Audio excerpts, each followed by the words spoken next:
Hi guys, welcome to our channel Faz TV. We are back again with the latest Ricky Fire Dis Prophet Passion Java. Adedzera kuti Muporofita asina degree. Ndo nyaya yacho guys. Ricky Fire arova imwe ngoma akadedzera kuti vanonyeperera kuda ma likes neurombo. Ari kureva Panganai Passion Java. Adedzera futi kuti Panganai chifoni chisina battery. Anza anongowawata anongoukura imbwa isina mazino. Akadedzera kuti uri fake prophet.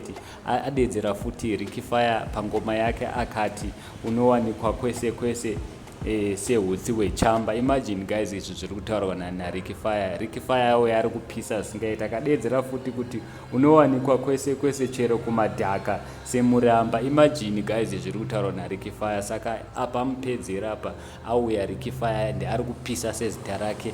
So I don't know guys kuti munoti kudi, asi prophet vedu apa vanofanira kugara pasi vanyatsofunga. Nyange vanofanira kuti varove chero chamba kuti vanyatsofunga, vadedze nemufana wavo uyo anonzi DJ Towers, vagare pasi vaone kuti nderipi dhisi ravangadhise naro Ricky Fire, because apa vapedzera apa. So ndonyaya yacho guys iripo. Ricky Fire is not happy. Munongoziva mega kuti akavharirwa channel yake Instagram.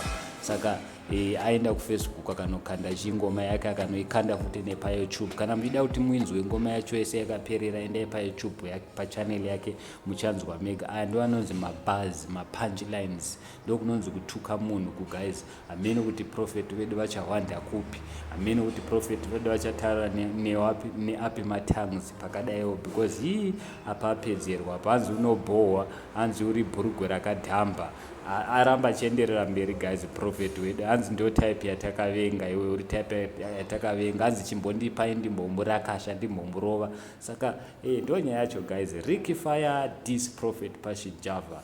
Thank you so much. Don't forget to subscribe and like our channel. I'm out.